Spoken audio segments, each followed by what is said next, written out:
네, 이전까지는 법률행위가 효력 발생하기 위해서 그 내용, 그 목적에 관한 요건을 보았고요. 자, 124페이지 이제 52번부터는 이제 의사표시에 관한 요건이죠. 자, 법률행위는 의사표시를 본질적 요소로 하기 때문에 이제 의사표시에 따라서 효력이 발생하는데 문제는 그 의사표시가 불일치했을 때 문제가 되는 거죠. 의사와 의사표시에 의해서 이루어지는데 이때 의사표시를 함에 있어서 이제 의사와 표시가 이제 불일치하는 경우죠. 또는 의사표시가 일치한다고 하더라도 하자가 있을 경우에는 완벽하게 효력을 인정해주지 않는다. 즉 사기나 강박이 있었으면 이제 이런 경우에는 완전하게 효력이 발생하는 것이 아니라는 거죠. 그래서 하자가 있게 되면은 원칙적으로 이제 취소할 수 있는 법률행위가 되는 거죠. 사기나 강박이 있으면 이제 취소할 수 있는 경우가 된다. 그래서 확정적으로 효력이 발생하지는 않고요. 의사표시와 불일치는 두 가지로 나누는 것이죠. 의사표시 불일치를 알면서 일부러 불일치한 행위를 하는 경우가 있죠. 이것을 우리는 허위표시라고 하고요. 모르면서 만약에 의사표시에 불일치한 행위를 하게 되면 이것을 착오라고 하는 거죠. 자, 착오에 의한 의사표시라고 하는 거죠. 착오에 의한 의사표시는 이제 착오의 요건, 착오가 중요 부분의 착오로서 그 표의적인 중과실이 없으면 취소할 수가 있는 거죠. 취소할 수 있는 법률행위를 하고 있고요. 하자는 이제 사기나 이제 강박을 말하는 것이고요. 자, 알면서 불일치한 행위를 하는 것은요, 두 가지로 나누는 거죠. 상대방과 통정 없이요, 단독의 허위 표시가 있고요. 단독에. 아니면은 상대방과 통정해서 이루어지는 이제 통정 허위 표시가 있는 거죠. 자, 단독 허위 표시를 우리는 진위 아닌 의사 표시, 비진위 표시 이렇게 표현하는 거죠. 진위 아닌 의사 표시, 비진위 표시가 됐을 때 그 효력은 어떻습니까? 원칙적으로는 유효하다는 거죠. 비진위 표시를 했다고 하더라도 원칙적으로 유효하다. 유효하다는 것은요, 표시대로 유효하다는 것을 말하는 거죠. 표시대로 유효하다. 자, 그러나 예외적으로 상대방의 이러한 비진위 표시에 대해서 알았거나 알 수 있었을 경우에 이런 경우는 상대방을 배울 필요성이 없는 거죠. 그러니까 비진위 표시를 했다고 하더라도 일단 상대방 보호를 위해서 표시된 대로 효력이 발생하지만은 만약 상대방이 알았다거나 알 수 있었을 때 이런 경우에는 상대방 보호 필요성이 없기 때문에 그 표시 행위에 따른 효력이 발생하지 않는다라는 거죠. 무효다라는 거죠. 자, 통정허위 표시가 됐을 때는요, 통정허위 표시라는 것은 비진위 표시에 대해서 서로 통정이 있었으면 통정허위 표시가 되는 거죠. 자, 통정허위 표시가 됐을 때는 어떻습니까? 이런 경우에는 상대방과 짰다라는 건 상대방이 그 비진위 표시를 알았다는 걸 말하는 거죠. 따라서 무효가 되는 것이죠. 무효. 자, 그러나 이런 착오를 이루어 취소한다든지 하자, 사기나 강박의 취소, 그 다음에 이렇게 비진위 표시가 예외적으로 무효가 되는 경우, 또 통정허위 표시는 무효죠. 그러나 이때 이 무효나 취소는 선의 제3자에게는 대항할 수 없다. 그래서 상대적 무효, 상대적 취소가 되는 거죠. 자, 그럼 먼저 비진위 표시부터 하나씩 보도록 하죠. 자, 52번 보시면 비진위 표시 옳지 않은 거예요. 자, 일단 의사표시가 존재해야 되는 거죠. 의사표시라고 하는 것은요, 권리를 변동시키고자 하는 의사표시를 말하는 거죠. 존재해야 되고, 진위와 표시가 일치하지 않아야 되고요. 진위와 표시의 불일치를 알면서 하는 것이죠. 모르면은 착오가 되는 거죠. 비진위 표시를 하게 되는 이유나 동기는 묻지 않고요. 이때 여기서 진위라고 하는 것은요, 특정한 내용의 의사표시를 하고자 하는 표의자의 상상을 말하는 거죠. 그래서 내심적으로, 진정으로 바라는 것, 이것을 말하는 게 아닙니다. 진위한 의사표시, 진위는 일반적인 의사를 의미하는 거예요. 그래서 특정한 내용의 의사표시를 하고자 하는 표의자의 생각을 말하는 것이지 진정으로 바라는 것을 의미하는 것은 아니라는 거죠. 그러니까 진정으로 바라는 것이 아니라고 하더라도요, 특정한 표시를 하고자 하는 의사가 있었으면요, 이것은 표시행위에 해당하는 의사가 있기 때문에요, 사기나 강박에 한 의사표시는 어떻습니까? 사기나 강박에 서 의사표시를 하게 되는 과정에 하자가 있긴 하지만은 표시행위에 해당하는 의사가 있었던 거죠.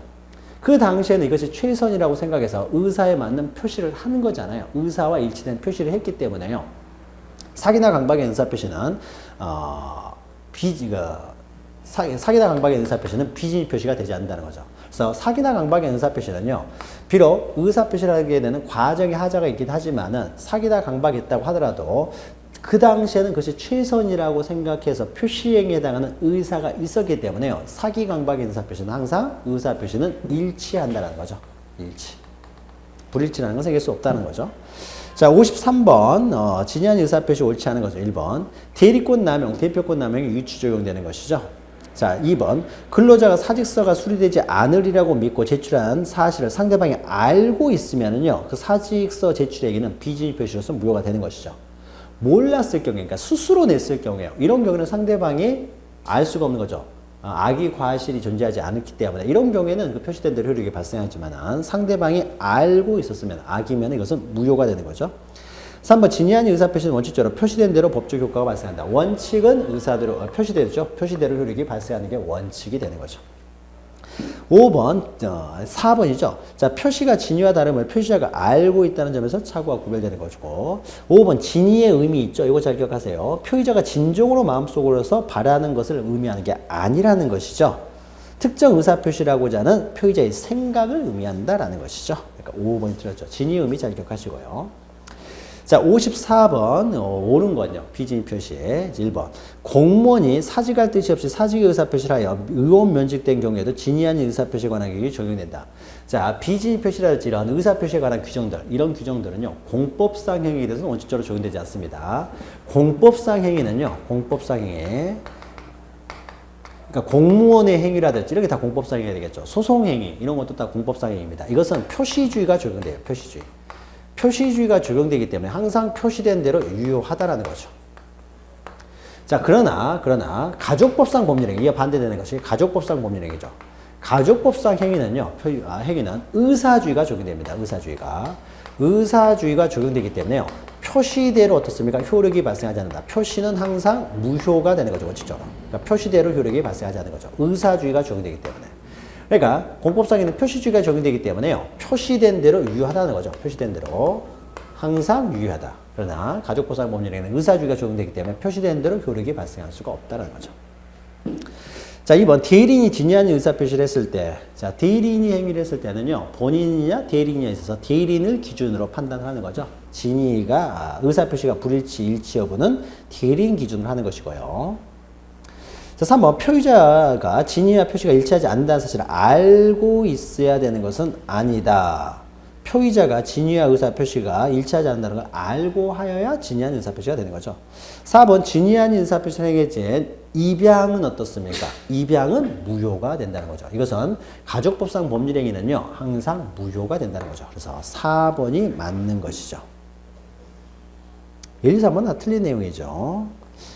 알아야 되고 대리인 기준이 되는 것이고 공법상에는 적용되지 않으니까요. 자, 5번 진의한 의사표시에 있어서 진이란 우리가 앞에 설명했던 거죠.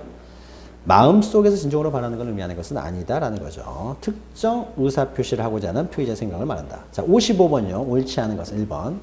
남편을 안심시키려는 고객 요청에 따라 증권회사 직원이 증권 투자로 인한 고객의 손해에 대해서 책임을 지겠다는 내용의 각서를 고객에게 작성하여 주었다면 이는 진의한 의사표시로서 무효이다.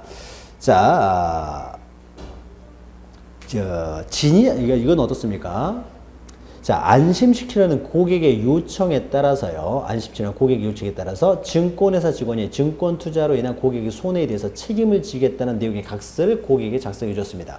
그러면은 비진이 표시를 한 거죠. 증권회사 측에서는 지금 남편을 안심시키기 위한 거예요. 그러니까 증권회사가 갑이라고 하게 되면요, 이제 고객의 을이 있습니다. 을에게 있는데 남편 여기 A라는 사람이 있어가지고 이 사람 안심시키기 위해서요, 투자 수익을 보장해 주기로 하는 어떻습니까? 손해에 대한 책임을 지겠다는 거죠. 손해 책임을 지겠다라고 했습니다.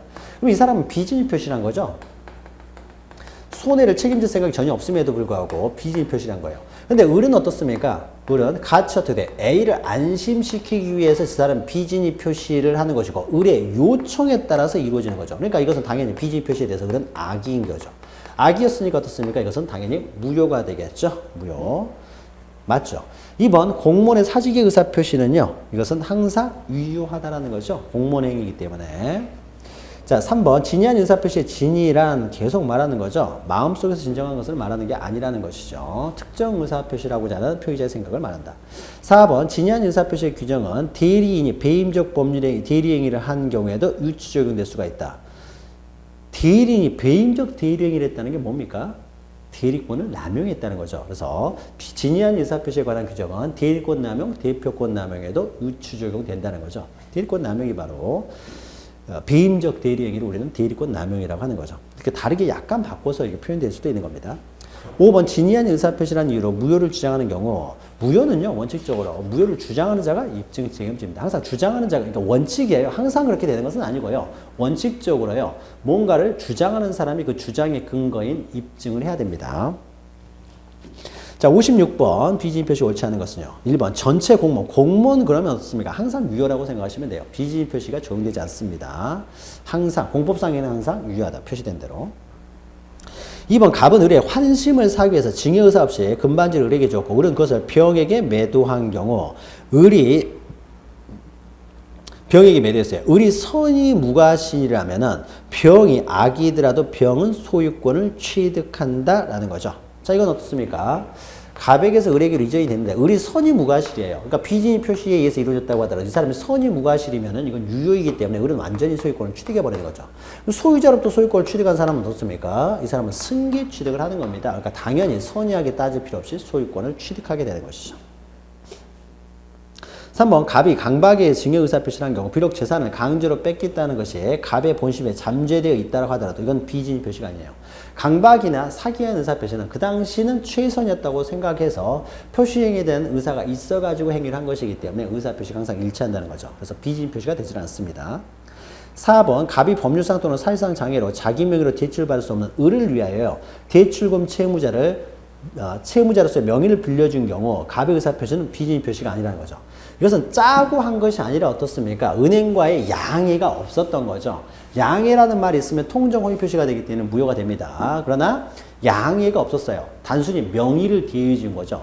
이를 단순히 양해, 은행과의 양해 없이 명의를 대유해 줬을 때는요. 명의를 대유할 때는 책임도 지겠다는 의사가 있었던 걸로 봅니다. 따라서 은행에 이러한 사정을 알았다라고 하더라도요. 은행에 양해가 있었던 것이 아니라면 알았다라고 하더라도 이것은 애초에 이것은 비진의 표시가 아니기 때문에요. 비진의 표시가 아니기 때문에 상대 그 은행이 알았다고 하더라도 이것은 무효가 되는 것이 아니라 유효라는 거죠. 상대방이 알았을 때 무효가 되는 것은요. 비진의 표시를 전제를 하는 겁니다. 이건 처음부터 비진의 표시가 아니라는 거죠.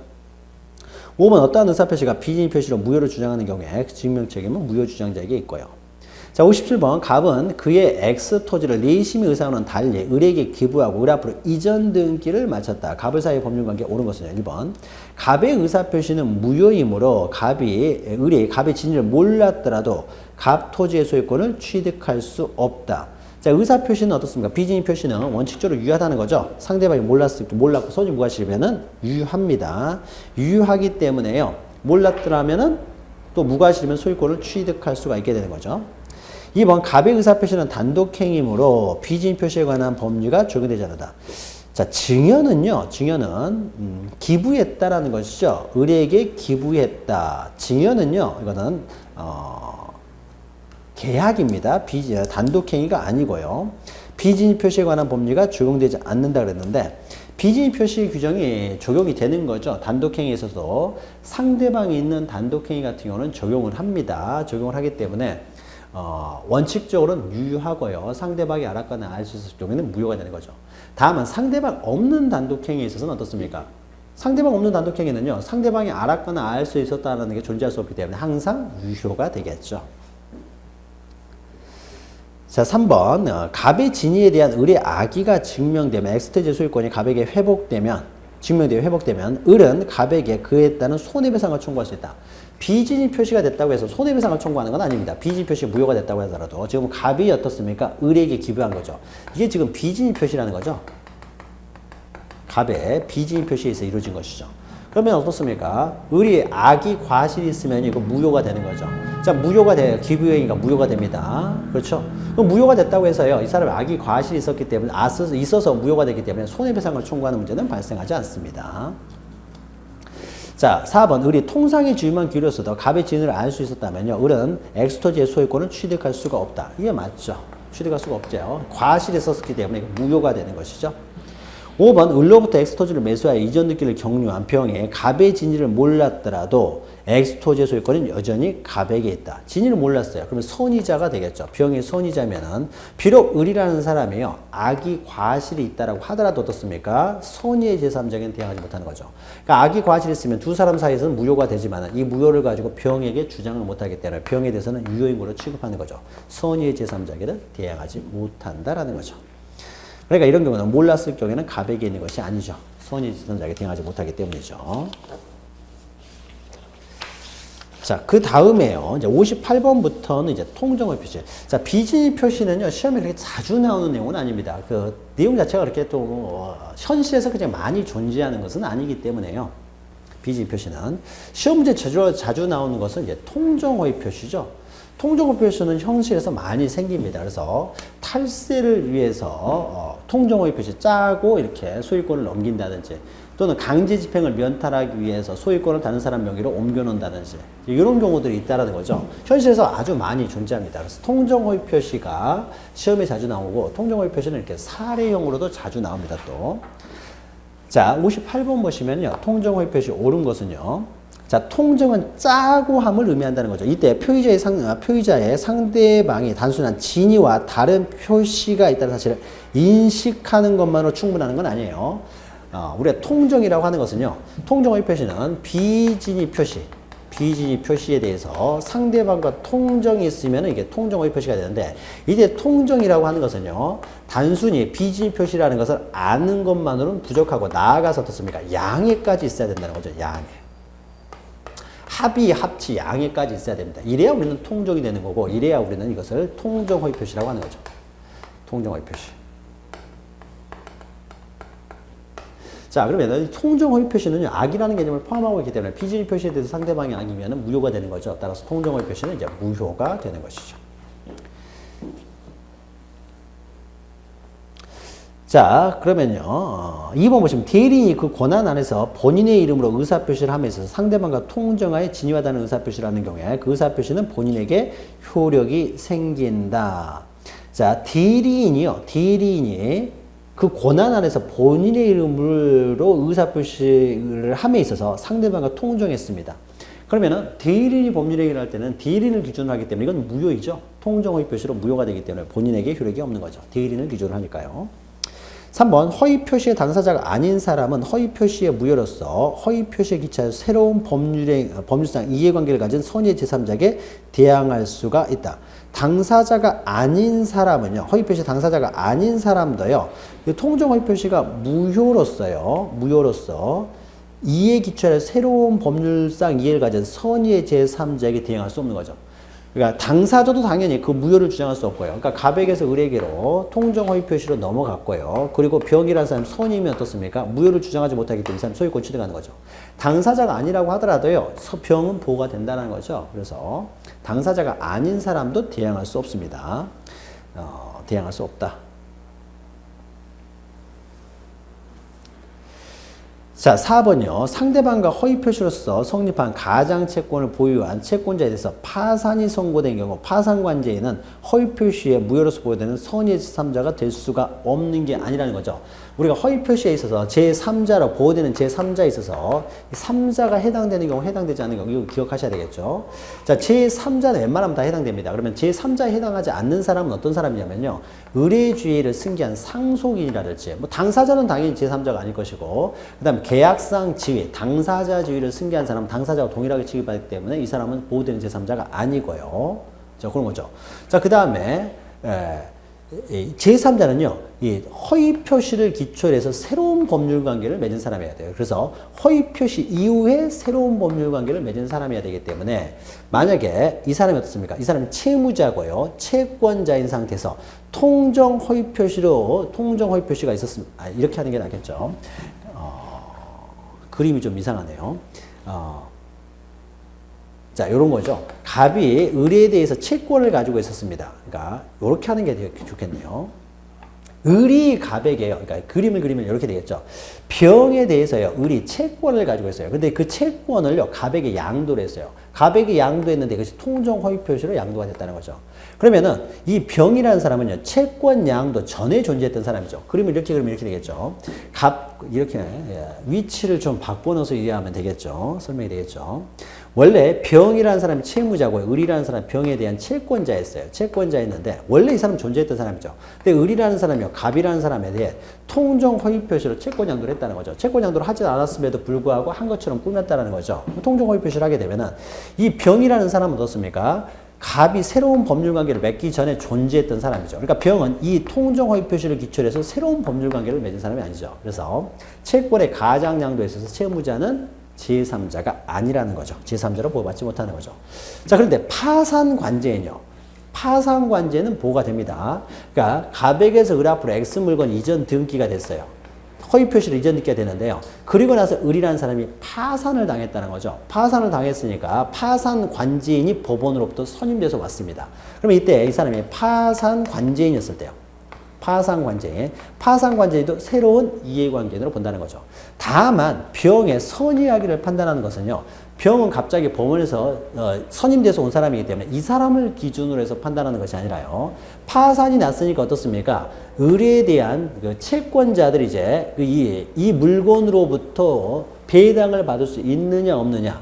자, 이것은 파산관제인의 선의하기로 판단하는 것이 아니라 총 채권자를 기준으로 한다는 거죠. 그 채권자들이 모두 악이면 파산관제는 악의로 취급하고요. 이 채권자들이 있겠죠. 이 물건으로부터 배당을 받고자 하는 채권자. 원래 이 물건은요, 통정허위 표시를 갖기 때문에 갑의 소유 물건이죠. 그러니까 원래 채권자들이 배당을 받을 수 없어야 될 텐데 파산이 돼가지고 파산관계인 선임되면 이 사람 제3자로 보기 때문에요. 을의 채권자들이겠죠. A, B, C 이런 사람이 있으면은 이런 사람들이 과연 이 물건으로부터 배당을 받을 수 있느냐와 관련돼서 병의 선악의를 기준으로 이 사람이 선의를 판단하는 것이 아니라요. 병은 새로운 이해관계를 가진 제3자로 보긴 보지만은 이 사람의 선의하니는 병이 아니라 그 채권자들을 기준으로 판단한다는 거죠. 결국 돈 받아갈 사람은 A, B, C니까요. 그래서 모두가 선의인 경우에는 선의로 보고요. 한 사람이라도 선의가 있어도 선의로 봅니다. 그래서 모두가 악의자인 경우에만 악의로 취급하는 것이죠. 자, 그래서 파산관제인도요. 파산관제인 이해관계는 제3자로 본다는 거죠. 그래서 보호되는 선의 제3자가 될 수가 있다는 거죠. 자, 5번 통정 허위 표시에 의해서 외형상 형성된 법률 행위로 생긴 채권을 감유한 경우요. 감유 채권자, 이런 사람도 새로운 이해관계를 맺은 사람이 됩니다. 그러니까 이 을이 갑이 가지고 있는 통정 허위 표시로 가지고 있는 채권을 감유했어요. 이 사람도 새로운 이해관계를 맺은 사람이죠. 갑과 을 사이의 가장 행위를 기초로 해서 새로운 법률 관계를 맺은 사람이니까 보호가 된다는 거죠. 자, 59번 옳은 것은 1번 통정이란 아는 것만으로 부족하고요. 양해까지 있어야 되는 거죠. 2번 증여를 매매계약으로 가정한 경우 매매계약과 증여계약은 모두 무효가 되는 것이 아니라 매매계약은 가장행위로 무효가 되지만 증여는 그 안에 숨어있는 은닉행위로서 유효가 되는 거죠. 은닉행위는 유효가 된다. 3번 가장행위에 의한 근저당권 무채권을 감유한 자. 이런 사람도 어떻습니까? 가장행위에 의한 채권을 감유한 자는 법률상 이해관계를 맺은 제3자에 속하게 되는 거죠. 감유 채권자도 다 속하게 됩니다. 새로운 이해관계를 맺었으니까요. 자, 4번 부동산에 대한 강제집행을 면탈하기 위해서 허위의 근저당권 설정 등기란 것은 특별한 사정이 없는 한 자, 통정허위 표시로 무효가 된다고 하더라도요. 이것은 반사회 질서 행위는 아니라는 거죠. 만약에 반사회 질서 행위가 돼버리면 어떻습니까? 갑이 통정허위 표시로 넘겼는데 이 사람 채권자가 강제 집행하려고 했더니 통정허위 표시로 해서 이 사람한테 등기를 넘겨줬어요. 매매한 것처럼 꾸며가지고. 그럼 이게 반사회적 행위여서요. 반환 청구를 못 해버리면요. 채권자 이 사람이 결국 손해를 보는 거잖아요. 갑과 을은 목표를 달성해버리는 거죠. 따라서 당연히 이건 반환 청구를 할 수가 있어야 되겠죠. 그래야 A가 강제 집행을 할 수가 있으니까요. 따라서 이것은 통정허위 표시로 무효가 된다고 해서 반사회 질서 행위로 보지는 않습니다. 그래서 불법 원인 급여가 되지 않기 때문에 반환 청구가 가능하다는 거죠. 강제 집행 명탈은 반사회적 행위는 아니다라는 거죠. 무효이긴 하지만. 그러니까 4번이 맞죠. 5번 채무자가 채권자 취소권의 대상인 사회행위를 한 경우 사회행위가 통정허위 표시인 경우 무효이므로 채권자 취소권 대상이 될 수 없다. 자, 통정허위 표시로 해요. 매매를 원인으로 가장 매매를 원인으로 해서 똑같은 내용이죠. 등기를 했을 경우에요. 그럼 이건 무효라는 거죠. 이 등기도 무효고 매매가 무효니까 이 등기도 무효입니다. 그럼 갑은 을에게 어떻게 돼요? 반환 청구를 할 수가 있는 거죠. 근데 반환을 판고하게 되면 이제 A라는 사람이 강제 집행을 할 거 아니에요. 그러니까 갑이라는 사람이 스스로 반환 청구를 하지 않습니다. 자, 그러면은 이 사회행위요, 사회행위. 이거 통정허위 표시로서 이것은 무효입니다. 그럼 무효행위라고 하더라도 어떻습니까? A가 나서서 이것을 취소할 필요성은 생기는 거죠. 취소해서 직접 반환을 해야 될 거 아니에요. 갑이 반환청구를 하지 않기 때문에. 따라서 이 통정허위 표시로서 무효인 행위도 어떻습니까? 채권자가 취소할 수는 있다는 거죠. 이것이 바로 무효와 취소의 이중예죠. 이중효라고 하는 거죠. 원래 취소라고 하는 것은요, 유효인 행위를 전제로 취소하는 것인데 이렇게 무효인 행위에 대해서도 취소할 수가 있다라는 것이죠. 채권자 취소권 대상이 될 수 있다는 거죠. 자, 60번요. 통정 허위 표시. 자, 통정 허위 표시에 관한 설명으로 틀린 것은요. 1번. 통정 허위 표시란 상대방과 통정하여 하는 진위 아닌 거짓의 의사 표시. 맞죠? 2번. 선의사 3자에게는요. 통정 허위 표시에 무효를 주장할 수 없지만 이때 제3자가 무과실이 있어야 될 필요까지는 없죠. 선이면 됩니다. 선의의 제3자에게 대응할 수 없기 때문에 제3자는 선이기만 하면요. 과실이 있다고 하더라도 보호가 되는 것이고요. 3번. 채무자의 법률행위가 통정 허위 표시인 경우에는 채권자 취소권 대상이 될 수가 있다는 거죠. 무효인 행위도 채권자가 취소할 수가 있다는 거죠. 3번이 틀렸죠. 4번. 실제로 엄상의 권리를 취득하게 할 의사가 없이 단지 채권자들에 의한 채권의 추심이나 강제 집행을 피하기 위해서 약속어음 발행을 하는 행위는 통정 허위 표시가 된다. 그러니까 의사가 없이요 이렇게 발행을 했기 때문에 이런 것도 또 통정 허위 표시로 무효가 된다는 겁니다. 자, 어음 이런 것들은 우리가 좀 범위를 좀 넘어서는 행위가 되는 거죠. 그러니까 이것도 어떻습니까? 의사 없이 표시를 했기 때문에 통정 허위 표시가 된다는 것이고요. 5번. 기존 채권을 우선 변제받기 위하여 그 채권을 임대차 보증금으로 하고요. 주택 임대차로서의 대항력을 취득하는 것처럼 외관을 만들었을 뿐 실제 주택을 사용 수익할 목적을 갖고 있지 아니한 경우에 이런 것들도 다 무효가 됩니다. 그러니까 요 내용 자체는 좀 어렵습니다. 그러니까 좀 어렵기 때문에요. 그러니까 이거는 통정 허위 표시죠. 외관만 갖추잖아요. 의사가 없이요. 의사가 없이. 이해관만 갖췄기 때문에 이것도 통정 허위 표시로 무효가 됩니다. 그러니까 뭡니까? 우선 변제를 받기 위해서 하는 것이죠. 그러니까 채권을 주택 임대차로서 이렇게 전입 신고를 하게 되면요. 보증금 반환 채권에 대해서는 우선 변제를 받을 수가 있어요. 그러니까 원래는 이것은 주택 임차인으로서의 어떤 채권이 아니에요. 보증금 채권이 아닌데 일반 채권을 마치 보증금 채권인 것처럼 꾸며가지고 우선 변제를 받도록 하는 거잖아요. 따라서 이것은 통정 허위 표시로서 무효가 된다는 거죠. 자, 61번은 통정 허위 표시에 관한 설명으로 틀린 것은요. 1번. 당사자 사이에서는 무효가 되는 거죠. 자, 통정 허위 표시는요. 상대방과 통정을 하는 것이기 때문에 상대방 없는 의사 표시는 적용될 수가 없습니다. 그러나 상대방 있는 의사 표시라면은 단독 행위도 적용이 되는 거죠. 상대방 없는 의사 표시는 적용될 수 없지만 3번. 통정 허위 표시로 사행이란 채무자의 채권자는 채권자 취소권, 사행이 취소를 할 수가 있는 것이고요. 그러니까 사행이라는 것이 바로 통정 허위 표시에 의해서 채권자를 해하는 행위가 되는 거죠. 그래서 이것을 사행이라고 해요. 그러니까 채무자가 채권자를 해하는 행위다 해서 이것을 사행이라고 합니다. 이 사행위가 허위 표시로 이루어진 것이죠. 그럼 무효입니다. 그 무효인 행위에 대해서도 취소를 할 수가 있다는 것이고요. 4번. 통정 허위의 의사표시를 기초로 새로운 이해관계를 맺은 제3자의 선의는 제3자 자신이 입증할 필요가 없던 거죠. 제3자의 선의는 추정이 되는 겁니다. 그래서 거래의 안전을 위해서요. 일단 제3자는 선의자로 추정을 해준다는 거죠.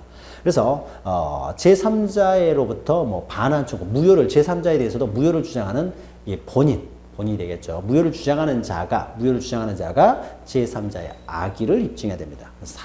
선의는 추정된다는 거죠. 5번. 통정 허위 표시로서 부동산의 근저당권을 설정하는 것은 통정 허위 표시는요. 반사회적 행위는 해당되지 않는다라는 거죠. 반사회적 행위는 해당되지 않는다. 그러니까 4번만 틀렸죠. 선의는 추정된다는 것이죠. 자, 62번. 통정 허위 표시에 관한 설명으로 옳은 것은요. 1번. 기억 보시죠. 동일인 여신한도의 제한을 회피하기 위해서 실질적 주채무자가 아닌 제3자가 은행에 알리지 않고요. 주채무자로 서명 날인하여 은행과 소비대책을 체결한 경우 이것은 통정허위 표시로 무효다라고 했는데 은행에 알리지 않았습니다. 은행에 알리지 않았기 때문에요. 그러니까 원래 을이 돈이 필요하는데요. 갑이라는 사람이 어떻습니까? 동일의 여신한도를 피하기 위해서 을의 친구 갑이라는 사람이 은행 가가지고 어떻습니까? 돈을 빌렸다는 거죠. 자, 돈을 빌리는 과정에서요. 이 사람은 명의를 대여를 한 거죠. 을한테 명의 대여를 했는데 명의 대여라고 했을 때는요. 이건 비진 표시가 아니라는 거죠. 갑이 책임질 생각도 있었다고 보는 겁니다. 그러니까 비진 표시가 아니고 갑이 책임지는 거죠. 다만 이런 상황에 대해서 A가 양해가 있었으면요. 이건 통정의 표시로 무효가 되는 거죠. 그런데 여기는 알리지 않았으니까 양이라는 게 존재할 수가 없는 거죠. A가 알 수가 없으니까요. 그래서 양이라는 말이 있으면은 통정의 표시로 무효가 되는 거죠. 그래서 양이라는 말이 있어야 돼요. 이건 통정의 표시로 무효가 된 법률 행위도 채권자 취소될 수 있고요. 자, 뒤가 차주와 통정하여. 차주라는 건 돈을 빌린 사람들을 말합니다. 빌린 사람을 차주라고 해요. 통정하여 금전 소비대차. 또 돈을 빌려주는 계약을 금전 소비대차라고 합니다. 자, 소비대차 계약을 체결한 금융기관으로부터 계약을 인수한 자입니다. 계약을 인수한 자는요. 법상 새로운 이해관계가 되는 제3자에 해당되지 않아요. 계약을 인수했다는 것은 계약 당사자의 지위를 승계받은 것이 됩니다. 그러니까 어떤 금융회사가 있는데요. 갑과의 어떻습니까? 통정허위 표시로 무효예요. 무효인데 갑의 지위를 그대로 승계했다는 것이죠. 계약을 인수했다는 것은 그 지위를 그대로 승계하는 것입니다. 그러니까 이 사람은 제3자가 되지 않는다는 거죠. 당사자 지위를 승계했으니까. 리을 통정허위 표시는 반사회 질서 행위는 아니다. 따라서 불법은행급여가 되지 않는다. 자, 리을은 맞죠? 그리고 니은은 맞고요. 그래서 기억 이것이 틀렸네요. 자, 63번은 이렇게 사례 형식으로 통정허위 표시는 잘 나옵니다. 자, 갑은 을에게 자신의 토지를 증여하기로 합의하였다. 갑이 을에게요. 그러나 세금 문제를 염려하여 갑과 을은 마치 매도한 것처럼 계약서를 꾸며서 이전 등기라 했다는 거죠. 그러니까 원래는 증여가 목적이었는데 매매한 것처럼 꾸몄죠. 그러면 증여는 어떻습니까? 우리가 다 배웠죠. 은닉행위로서 이것은 유효하다는 거죠. 그러나 매매는 어떻습니까? 가장행위로서 가장매매가 되는 거죠. 이것은 이제 무효가 되는 것이죠. 자, 그 뒤 을은 병에게 이 토지를 매도하고 이전 등기를 했다. 이제 병에게 두 사람 사이에서는 이렇게 됩니다. 그런데 이것을 병에게 매도를 했다는 거죠. 그러면 제3자는 어떻습니까? 제3자는 이제 소유권을 취득하느냐의 문제가 되는 거죠. 자, 틀린 것은요. 자, 1번 갑과 을 사이의 증여계약은 유효하다는 거죠. 자, 증여계약은 유효하고 매매만 무효입니다. 자, 그러면은 갑은 을에게 소유권 이전 의사는 있었잖아요. 그렇죠? 증여는 유효하기 때문에. 그래서 매매는 무효라고 하더라도 소유권 이전 의사를 가지고 이제 을 앞으로 등기가 된 겁니다. 등기가 됐을 때는요. 이 등기는요. 소유권 이전 의사는 있었고 을도 소유권 이전받을 의사는 있었기 때문에요. 그 매매 자체는 무효라고 하더라도 이 등기는 소유권에 대한 등기는 유효합니다. 당사자의 의사에 합치하는 등기가 되는 거죠. 의사에 합치하는 등기니까 이건 유효하다는 거죠. 그러니까 유효하기 때문에 등기가 유효하기 때문에 어떻습니까? 그러니까 을은 소유권을 취득하게 되는 거죠. 그래서 소유권자로부터 소유권을 취득한 병은 당연히 선의하게 따질 필요도 없이 소유권을 취득하게 되는 거죠. 자, 그래서요. 틀린 것은요. 매매는 무효이고요. 자, 2번. 을명의 등기 효력이 있다는 거죠. 등기는 증여가 유효하기 때문에. 자, 그리고요. 병은 아기의 병을 상대로 명의 말소를 청구할 수 없죠. 그 명의 말소를. 병은 완전한 소유권을 취득하는 거고요. 4번. 갑은 을을 대위해 아기의 병을 상대로 등기 말소를 청구할 수 없죠. 이 사람은 완전한 소유권을 취득하는 사람이니까. 4번이 틀렸죠. 5번. 을은 병을 상대로 그 명의의 등기 말소를 청구할 수도 없죠. 이 사람은 완전한 소유자가 된 겁니다. 63번 기억하시고요. 자, 그리고 64번은요. 보통 이제 통정허위 표시가 나오면 이런 사례가 나오고요. 또 하나는 이제 64번 보시면 갑은 채권자 병으로부터 강제 집행을 면하기 위해서 을과 짜고 자신의 유일한 재산인 X 토지를 을 명의로 매매를 원인으로 한 소유권 전등기를 해줬습니다. 자, 갑이 을 명의로요. 매매를 한 것처럼 꾸며가지고 등기가 됐습니다. 그런데 이건 어떻습니까? 강제 집행, 누구? 채권자 병을 이제 강제 집행을 면하게 한 거죠. 그럼 이 매매는 어떻습니까? 여기서는 은닉행위라는 게 존재하지 않죠. 그러니까 매매가 그냥 무효이고 끝나는 거죠. 갑과 을 사이는 소유권을 이전할 의사가 서로 없었잖아요. 그러니까 강제 집행을 면하기 위해서 등기만 을 앞으로 한 것이죠. 매매한 것처럼 꾸며가지고. 따라서 소유권 이전 의사가 없었기 때문에 이것은 등기도 무효가 되는 것이죠. 등기도. 구별해야 되는 것이죠. 구별해서 봅니다. 자, 옳지 않은 것은요. 자, 갑을 간의 매매 계약은 허위 표시로 당사자 간에는 언제나 무효가 된다. 맞죠? 자, 2번. 병은 을을 상대로 매매 계약 취소와 함께 이전 등기의 말소를 구하는 소송을 제기할 수 있다. 매매 계약을 취소하는 것이 아니라요. 이거죠. 맞죠? 병은 을을 상대로 매매 계약 취소와 함께 이전 등기의 말소를 구하는 소송을 제기할 수 있다. 자, 무효 행위도 어떻습니까? 병이 어떻게 돼요? 취소할 수가 있다는 거죠. 채권자는 취소할 수가 있다는 거죠. 맞죠? 3번. 을로부터 X 토지를 상속받은 자는요. 상속받은 자. 을로부터 상속받은 자가 있습니다. 병이 정이 상속을 받다고 해보죠. 그럼 이 정은 어떻습니까? 정이라는 사람, 을의 어떻게 지위를 그대로 승계한 사람이기 때문에 보호되는 제3자가 되지 않는다는 거죠. 따라서 그 소유권을 취득할 수가 몰랐던 경우에 선의자라고 하더라도요. 당사자 지위를 승계하기 때문에 선의의 제3자로서 보호되지 않습니다. 그러니까 이 사람도 소유권을 취득하지 못하게 되는 거죠. 자, 그 다음에 4번요. 을로부터 엑스토지에 대한 저당권을 설정받은 자가요. 저당권을 설정받은 자가 있다고 해보죠. 저당권 설정 당시에 매매계약의 허위 표심을 과실로 알지 못하였다면 그 저당권은 선의의 제3자로서 보호받을 수 없다. 이 사람은 선이면요. 과실이 있다고 하더라도 보호된다는 거죠. 따라서 정은 보호되는 거죠. 4번이 틀렸죠. 5번 을로부터 X토지를 매수하여 소유권, 이전 청권 보존을 위한 가등기를 마친 자에 대해서 갑이 갑을 간의 매매계약의 허위 표시임을 이유로 X토지의 소유권을 주장하려면 갑은 가등기 권리자의 악의를 증명해야 된다. 가등기 된 사람도 새로운 이해관계를 맺은 사람입니다. 따라서 이 사람은 선인 경우에는 보호가 되는 거죠. 그래서 선이면 보호되기 때문에요. 보호가 되기 때문에 악의를 선의는 또 추정된다는 거죠. 그래서 악의를 주장하는 사람이 입증을 해야 되는 거죠. 그래서 갑은 가등기 권리자의 악의를 입증해야 된다. 갑이 악의를 입증해야 되는 것이죠. 자, 65번도 비슷한 사례입니다. 자, 보죠. 재산 상태가 악화된 갑은 채권자들의 강제 집행이 올 것을 대비하여 자기 부동산을 믿을 수 있는 친족 을에게 매매를 가장하여 명의전해 두고 을은 갑의 허락도 없이요 병에게 다시 소유권을 넘겨주었습니다. 악화된 갑은 그렇죠. 그래서 을에게 이전해 주고 을은 갑의 허락도 없이 병에 여기서 이제 병이 나오는 거죠. 병에 채권자들은 뭐 A라고 해보죠. A.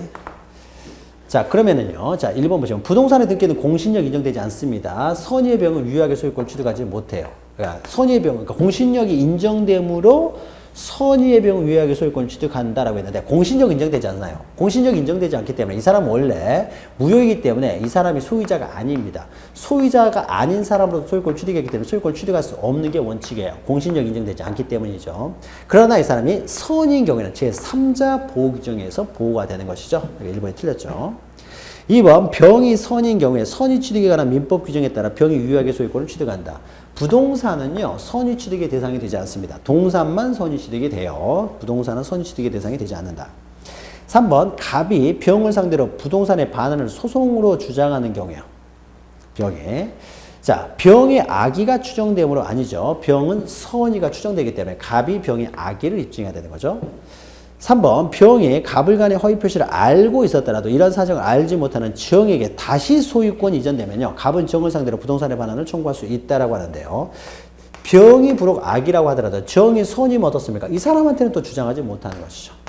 그런데 또 반대로 이 사람이 악이고 이 사람이 선이면은요. 이 사람은 보호가 됩니다. 보호가 되는 거죠. 만약에 병이 선이고 정이 악인 경우에요. 이런 경우에도요. 일단 병이 선이면 어떻습니까? 병은 완전한 소유권을 취득해요. 소유자로부터 소유권을 취득했기 때문에 선이건 악이든 상관없이 정의 소유권을 취득하는 거죠. 이런 경우에도 정은 소유권을 취득하고 이런 경우에도 소유권을 취득하는 거죠. 둘 다 악이었을 경우만 정의 소유권을 취득하지 못하게 되는 거죠. 5번 병이 갑을 간의 허위 표시를 알지 못하였다면 병이 선의자라는 거죠. 이런 사정을 알고 있는 정에게 다시 소유권을 이전됐다고 하더라도 방금 설명했던 거죠. 병이 선이면요. 정이 악의자라고 하더라도 이 사람은 당연히 소유권을 취득한다는 거죠. 그러니까 반환 청구를 하지 못합니다. 소유자로부터 소유권을 승계했기 때문에 당연히 소유권을 취득한다는 거죠. 자, 66번은요. 허위 표시에 기차하여 새로운 법률사 이해관계를 맺은 자에 해당하지 않는 사람은요. 자, 웬만하면 다 새로운 법률관계를 맺은 자에 해당이 된다라고 기억하시면 되고요. 해당되지 않는 사람 몇 사람이 있었죠. 그 사람들만 기억하시면 돼요. 그래서 그 대표적인 사람이 당사자, 그 다음에 포괄 승계인, 계약의 당사자를 지위를 승계한 계약 인수한 자, 그 다음에 가장 양도 이전에 이미 존재하고 있었던 채무자 이런 사람이 됩니다. 자, 그래서 66번에 1번 보시면요. 가장 매수인으로부터 다시 매수한 사람 보호되고요. 또 가장 매수인으로부터 가등기라는 사람도 보호되고요. 또 저당권을 취득한 사람, 가압류를 한 사람 다 보호됩니다. 새로운 이해관계를 맺은 사람이니까요. 가장양도를 기초로 해서 새로운 이해관계를 맺은 사람이죠. 그러나 5번은요. 채권의 가장양도에 있어서 가장양수인에게 채무를 변제하지 않고 있었던 기존의 채무자예요. 그러니까 가장양도가 되기 전에 이미 채권을 가장 양도한다는 것은요, 그 전에 채무자가 존재한다는 거죠. 그러니까 채무자는 가장 양도하기 전에 이미 존재하고 있었던 사람이기 때문에 이 사람은 보호되는 제3자에 해당되지 않는다라는 거죠. 그리고 또 나옵니다. 67번도요. 제3자에 속하지 않은 사람이요. 자, 1번 보시면 파상관제인은 해당이 된다고 했어요. 그러나 다만 파상관제인의 선의 악의는 파상관제인을 기준으로 하는 것이 아니라 그 채권자들을 기준으로 해서 채권자가 모두 악이면 악의로 보고요. 한 사람이라도 선의가 있으면 파상관제인도 선의로 취급한다는 거죠. 자, 2번 가장저당권 실행에 부동산을 매수한 자, 가장행위가 있고 새로운 관계를 맺은 사람이죠. 그래서 3번요. 채권의 가장양도에 있어서 가장양수인에게 채무를 변제하지 않고 있던 채무자, 방금 했던 거죠. 이 채권양도, 가장채권양도에 있어서의 그 기존의 채무자는 제3자가 아니다라는 거죠. 보호되는 제3자가 채권양도를 통해서 새로운 이해관계를 맺은 사람이 아니기 때문이죠. 자, 요 사람 잘 기억하시면 되고요. 그 다음에 68번요. 나머지 4번, 5번도요. 새로운 이해관계를 맺은 사람이기 때문에 보호됩니다. 특히 그 가장채권양도에서 채무자 이걸 사람 잘 기억하시고요. 68번은요. 선의 제3자에 해당하지 않는 자 해가지고요. 자, 2번요. 이것도 하나 기억하세요. 제3자를 위한 계약에 있어서의 제3자. 그러니까 계약의 수익자, 이 사람이 제3자입니다. 제3자를 위한 계약에 있어서의 그 제3자. 그 제3자를 수익자라고 해요. 그래서 허위로 체결된 제3자를 위한 계약에서의 제3자인 그 수익자. 이 사람은 보호되는 제3자가 아니에요. 그래서 보호되는 제3자가 아닌 사람은요. 두 사람 기억하시면 돼요. 제3자를 위한 계약에서의 수익자. 그 다음에 가장채권양도에 있어서의 채무자. 자, 그리고 나머지는 뭐 당연한 거죠. 당사자 아니고 포괄승계인 아니고. 포괄승계인은 당사자 지위를 승계하기 때문에요. 그 이외에 당사자 지위를 승계하는 사람으로서 뭐 계약인수인 이런 사람들은 제3자에 해당되지 않는다. 기억하시면 됩니다. 제3자에 해당되는 사람, 해당되지 않는 사람요. 이런 것들은 자, 66번 보시면 이게 기출이 됐던 것이죠. 이렇게 기출이 됩니다. 기출되기 때문에 잘 기억하고 계시기 바랍니다. 자, 그러면요. 밑에는 이제 69번부터는 차고에 의한 의사표시니까 이 부분은 이제 잠을 쉬었다가 이제 차고에 의한 의사표시 이어가도록 하겠습니다. 잠시 후에 뵙겠습니다.